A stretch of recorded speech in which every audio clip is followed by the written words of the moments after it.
So, our first official leak of Chapter 28 is out, and it tells us a ton of information about what to expect from this upcoming chapter of Two Blue Vortex. See, well, obviously, the ending of Chapter 27 seemed to imply rather heavily that the invasion of Konoha at the hands of Mamushi was about to begin. However, the official Naruto team has finally decided to give us an important and informational preliminary leak that not only confirms that Chapter 28 is going to kick off the battle against Mamushi, but also who's involved in the battle and how they're going to be armed heading into this battle. And that's important, especially when you consider the fact that Chapter 27 revolved around several key characters, realizing they needed to do something to get strong enough to defeat the Shinju. And thus today we have to answer the question, have they done that? Has Kawaki got an offensive upgrade by threatening Amino? Does Boruto have an upgraded Kusanagi blade that possibly channels the power of Nue?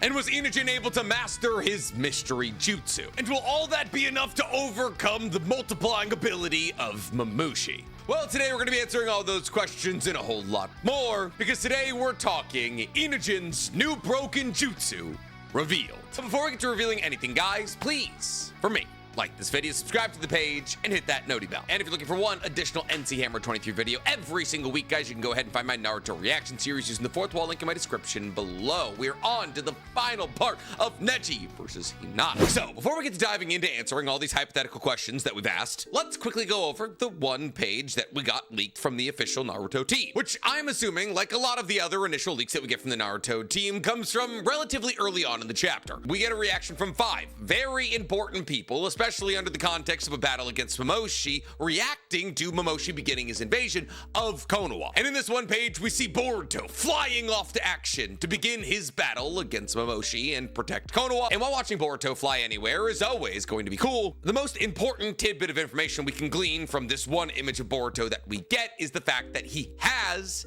his blade. See, for those of you who somehow forgot how Chapter 27 ended, I'd like to remind you that it ended with Boruto forking over his Kusanagi blade to Sumire, alongside a scroll given to him by Kashin Koji that detailed all of the scientific findings that Sumire was going to make over the next couple of years in pursuit of figuring out what she is currently trying to figure out, which is apparently a way to upgrade swords. Maybe. At least that's what we have to assume. Now, Boruto needed his Kusanagi blade upgraded because in his most recent battle against Jura was able to chip his blade, implying that the next time that Boruto went to use his master sword in combat, it was probably going to break. And when Boruto does hand over Sasuke's blade to Sumire in hopes that she'll be able to upgrade it, he tells her that he needs it upgraded in less than a week because Mamushi's going to be launching his invasion of Konoha in the next week. And while in the literal next panel, it's revealed by Shikamaru that Mamushi is attacking earlier than any of them anticipated, it seems though Sumire was able to get Boruto's sword fixed and upgraded faster than even Boruto probably hoped for. And therefore, Boruto is heading into this battle against Mamushi probably stronger than we've ever seen him, as his Kusanagi blade, which is the backbone of a lot of Boruto's power, is going to have some kind of futuristic upgrade applied to it. Now, as to what that futuristic upgrade is going to be, we can't really say. However, we have talked about 2 separate theories on this channel, and both of them revolve around what kind of scientific research Sumire has been and would have been doing far off into the future that she's now going to apply to this Kusanagi blade. The first theory we talked about is that Sumire was trying to find a way to reverse engineer the Gezo Tenno, a portal created by her father, Tanaki, to access something known as the Underworld, where a mythically powerful creature created from Hashirama cells known as Nue lives. And once Sumire, far off in the future, was finally able to recreate the Gezo Tenno and re-establish a link with Nue or other possible mythical beings that live down in the Underworld, she, instead of having to apply that Gezo Tenno to somebody like her father applied it to her, would be able to apply it to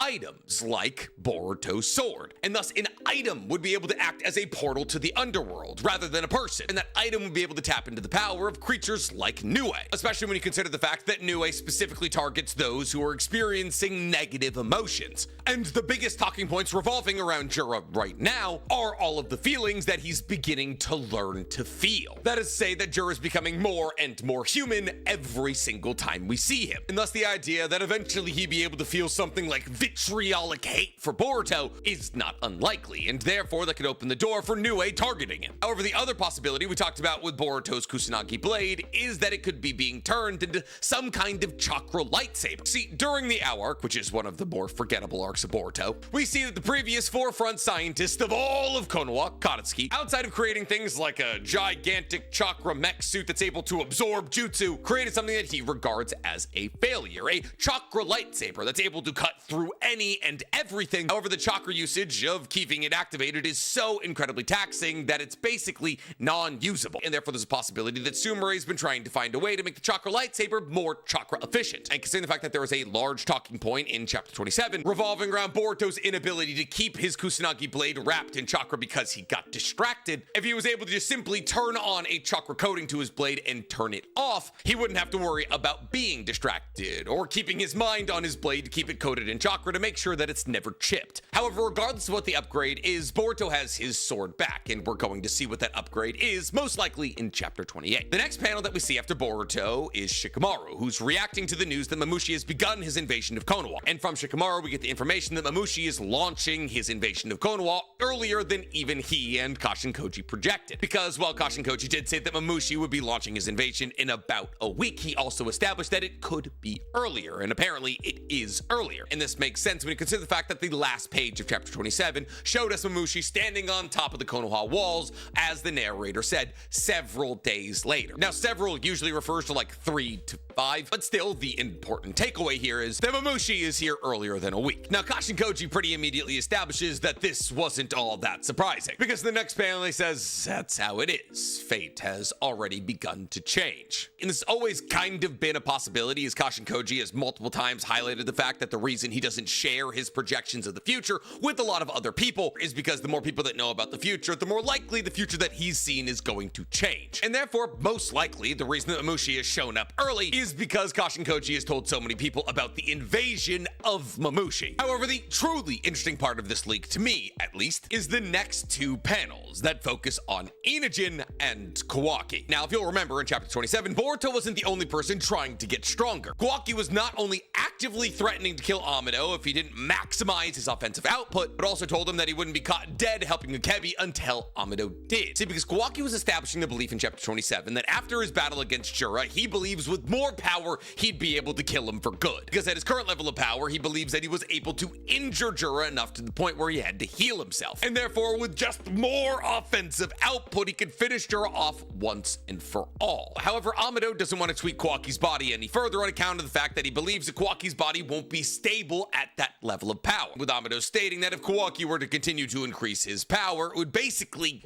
be suicide. However, Kawaki, with his hand around Amado's neck, said, you need to make a gamble. You need to make a bet on the fact that I will remain alive long enough to wipe out my enemies. And thus, it appears as though in this leak that Amado caved to the pressure. Because in this leak, Kawaki is balling his hand into a fist and says, just you wait, you bastards. Which to me seems to imply that not only is Kawaki itching for a fight, but he believes that in this fight, the Shinju will stand no chance against him. The kind of pride that his previous battle record probably hasn't earned him. And therefore, to me, it seems highly likely that Amado has maxed out Kawaki's offensive output. And thus, this new iteration of Kawaki that we're going to be seeing from chapter 28 on is probably going to be the strongest iteration of Kawaki we'll ever see. Because unless Kawaki does something ridiculous like merging with Jura's soul seed to achieve some new form of strength, if Amado's already telling him if they tweak his stats any further, he's literally going to implode, this is probably going to be the last time we see Kawaki get an upgrade, at least from Amado. But even the realization that Boruto has access to his new sword and Kawaki has access to a new level of strength and they're going to use it in this battle against Mamushi are not the most exciting takeaways from this singular page. No, because to me, the most exciting takeaway from chapter 27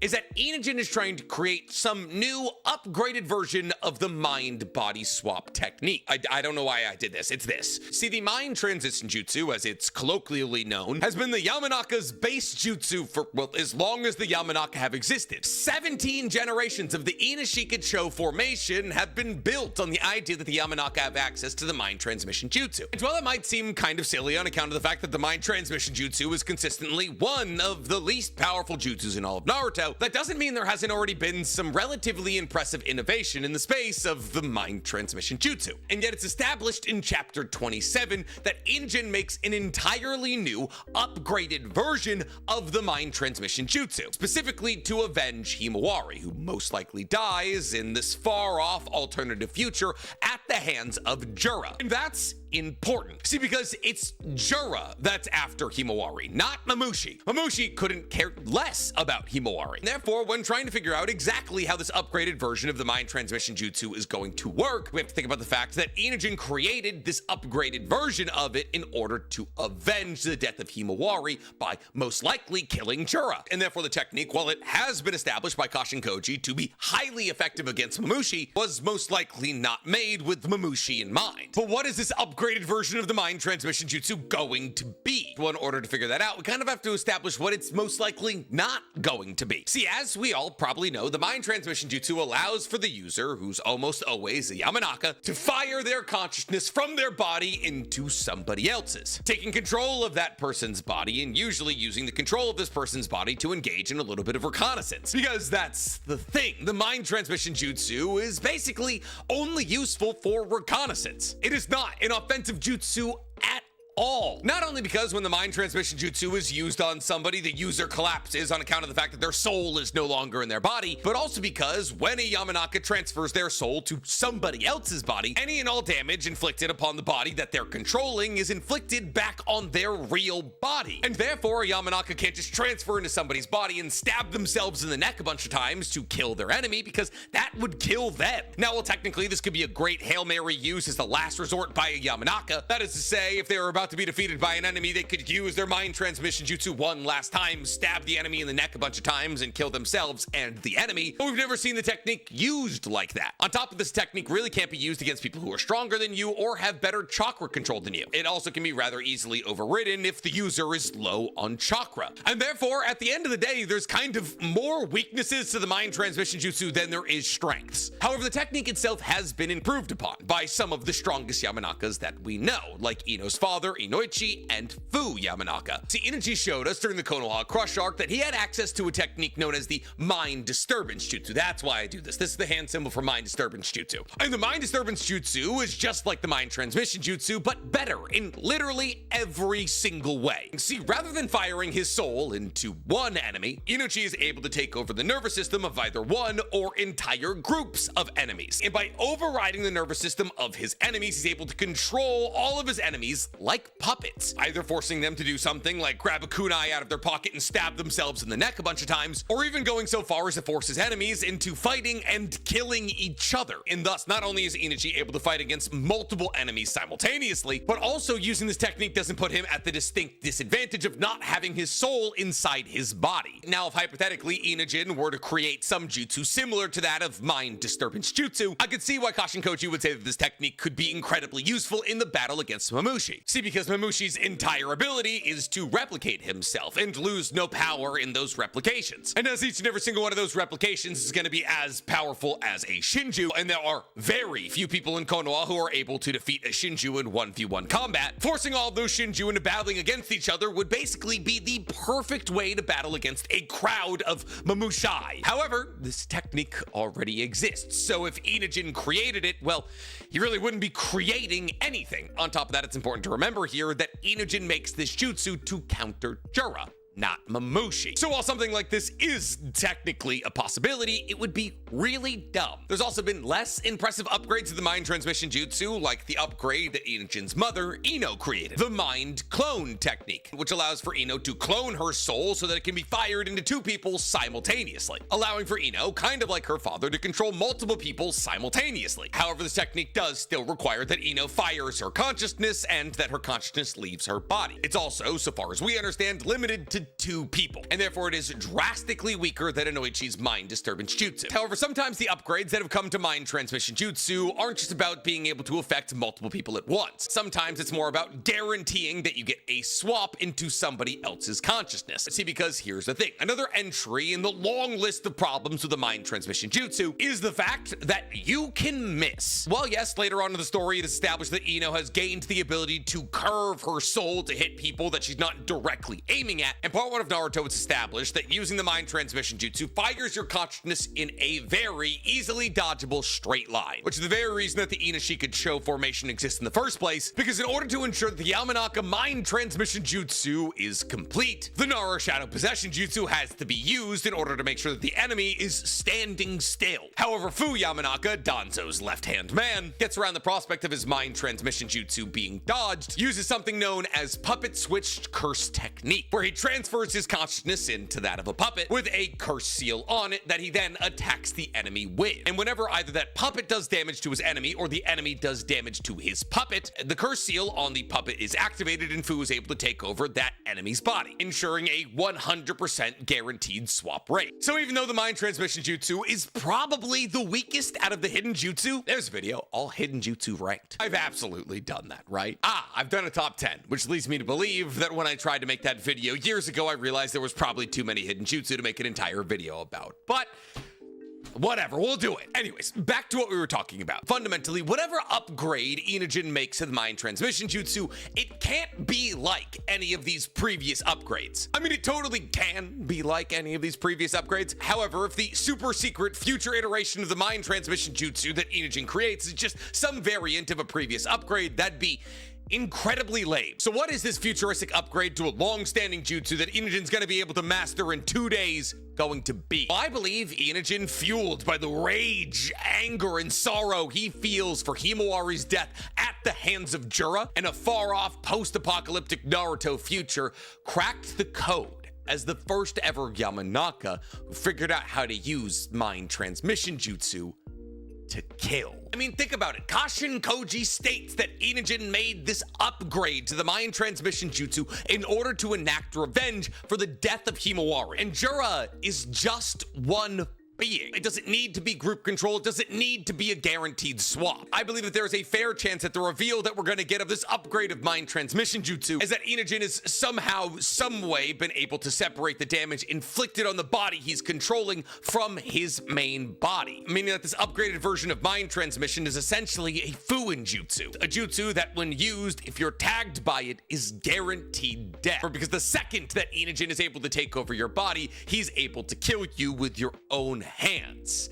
and he'll see no consequences for it. But Nick, how is he able to do it? Well, I can't really say. It's probably got something to do with spiritual energy, as mind transmission jutsu is actually just the firing of your spiritual energy from your body into somebody else's. But as to exactly what it has to do with spiritual energy, I can't really say. Now, there is some of you out there who are saying, oh, but Nick, Enijin's half Sai, half Yamanaka. Shouldn't it have something to do with Sai's jutsu? And like, yeah, it could also absolutely have something to do with Super Beast Scroll. See, because maybe after realizing in Himawari's futile struggle against Jura that Jura is unkillable, Enijin came to the realization that the only way that Jura could ever possibly be dealt with was to be sealed away. And honestly, if we're being real with ourselves, Enijin should probably be this generation's greatest sealing jutsu user.